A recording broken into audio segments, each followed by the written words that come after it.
Selamat pagi Bapak, saya atas nama Martia Story, kelas A, reguler sore, semester 7, ingin menjelaskan hasil analisis isi review buku yang ke-13 dari Sosiologi Terapan yang berjudul Privasi dan Kapitalisme di Era Media Sosial, di mana memahami dinamika teknologi informasi baru dan masyarakat juga untuk membuka dinamika ini penting, diperlukan kesadaran yang penting dan emansipasi politik, reorganisasi dalam teori yang lebih luas dan keprihatinan.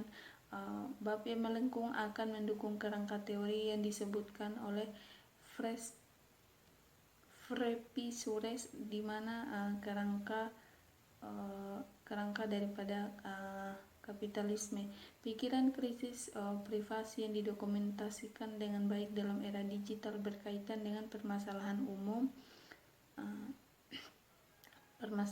masyarakat kapitalis ini. Aspek ekonomi surveillance mencakup koleksi, penyimpanan dan pengolahan data dan konsumen untuk ekonomis, dan tujuan keuntungan adalah bunga partikulat, yang dimana pengawasan ekonomi didorong oleh motif laba yang dengan kuat didasarkan pada kapitalis atau hak milik pribadi, kontras dengan masalah analisis kritis. Diskusi publik dan kekhawatiran pengguna internet biasanya bukanlah masalah ekonomi dan kepentingan keuntungan, melainkan mengenai privasi yang seringkali dipandang sebagai kebalikan daripada pengawasan itu sendiri. Privasi dan saling surveillance terlihat saling bertentangan, dikonfrontasi oleh hedge agung individuals untuk perlindungan, di mana fokus tidak hanya memisahkan dari konflik struktural yang mendasari internet sosial, tapi juga membangun ideologi yang mendukung status yang digambarkan sebagai karakter yang menguntungkan dan kepentingan yang menguntungkan. Hal ini karena konsep privasi yang dominan digunakan sebagai argumen terhadap pengawasan oleh banyak motif pengawasan jika seseorang menganggap gambaran yang lebih luas dan analisis yang lebih privasi adalah konsep sensitif tentang budaya. Misalnya di Swedia, pengetahuan budaya diterima oleh semua orang tentang upah yang diperoleh oleh orang lain. Akan tetapi di Jerman, privasi finansial akan mencegah hal ini, di mana di pihak lain beberapa penulis seperti Moore pada tahun 1984, Newell pada tahun 1999, dan Westin 1967, di mana suatu dasar universal untuk privasi karena kondisi privasi memiliki keuntungan beradaptasi bagi manusia dan menyediakan kesempatan untuk menstabilkan sistem biologis dan psikologis, yang adalah suatu kesalahan untuk mengidentifikasi bentuk privasi sosial sejarah tertentu dengan setiap kebutuhan universal untuk privasi. Karl Polanyi secara empiris mendefinisikan komoditas sebagai barang yang dijual di pasar, dan sekali lagi didefinisikan sebagai kontak aktual antara pembeli dan penjual. Menurut Polanyi pada tahun 2001, Marx menggambarkan modifikasi sebagai proses yang di dalamnya setiap kesalahan orang menganggap dasar sebagai sebuah benda yang buruk dianggap sebagai lebah yang tak terkalahkan sebagai pertukaran, dan ID. Barang-barang yang dimodifikasi secara kualitatif berkualitas, mereka hanya berbeda secara kuantitatif dalam jumlah nilai yang dikandungnya. Selain itu, uang dan prinsip keuntungan saling terkait secara logis, yang artinya tanpa ekstensi kesempatan untuk menghasilkan lebih banyak uang dan dari sejumlah uang yang diinvestasikan, proses komodifikasi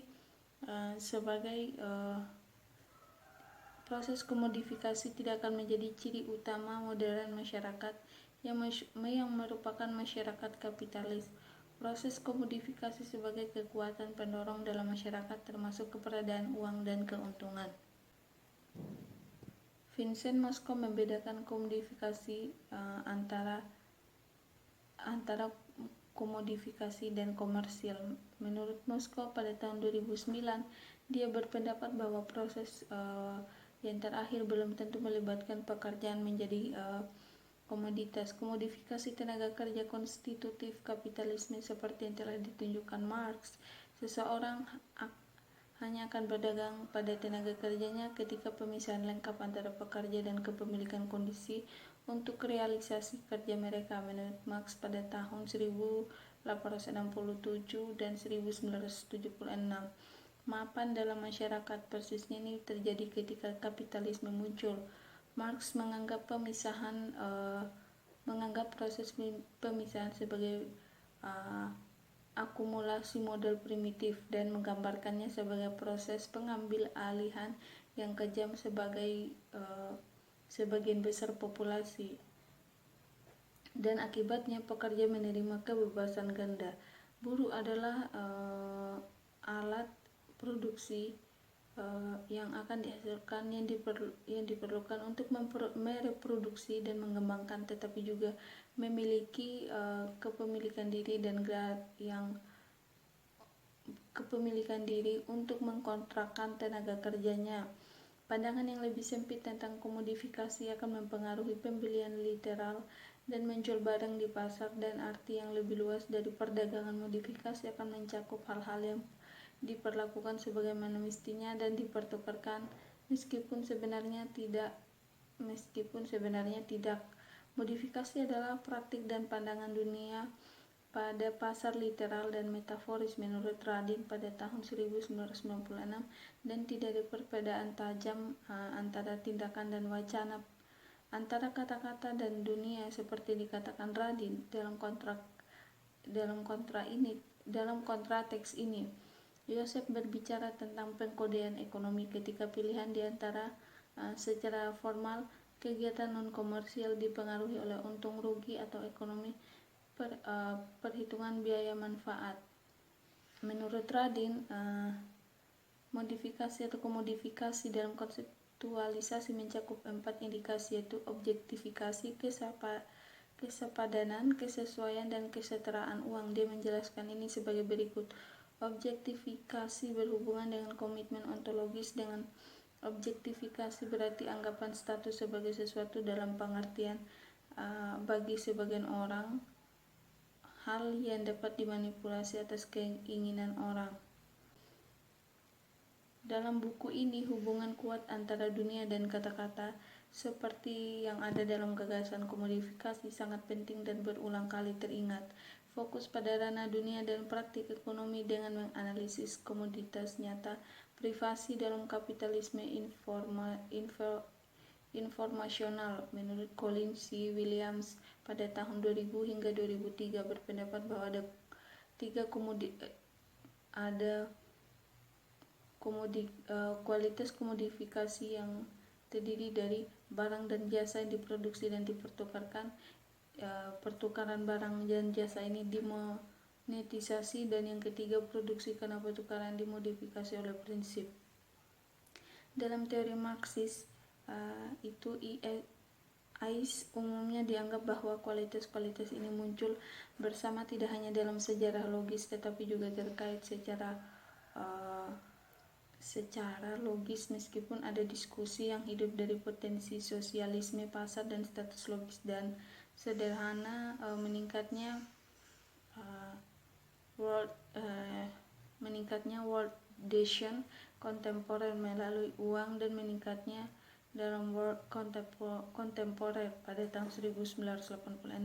Williams kemudian juga menentang tesis Komateorelli. Dia berasumsi bahwa komponen dari eksang uang dan harus selalu berkumpul dan adalah sebuah item saunaralis untuk dipertahankan. Fungsi-fungsi reproduksi sosial yang tidak ikut campur.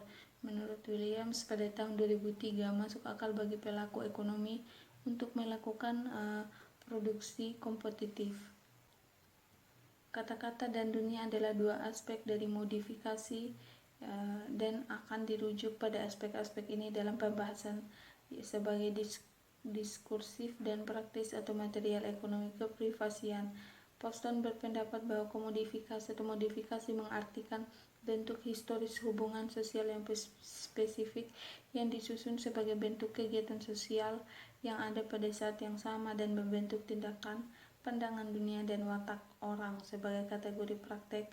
Yang keduanya adalah bentuk kubitivitas dan objektivitas sosial pada tahun 2009 dan menyesuaikan penanda komoditas exchange dan martes menghasilkan suatu bentuk spesi modern dari asosiasi sosial. Modifikasi cenderung melebar dan menjadi lebih intensif, namun istilah modifikasi hanya masuk akal jika ada hal-hal atau alam yang belum dikomodifikasi dan jika pertukaran pasar bukan satu-satunya bentuk yang ada dari asosiasi sosial, yang akhirnya seberapa jauh modifikasi sebenarnya dapat memperluas dan mengintensifkan tergantung pada perjuangan politik dan keputusan. Itu adalah beberapa penjelasan mengenai isi buku Sosiologi Terapan yang ke-13. Sekian, terima kasih, selamat pagi Pak.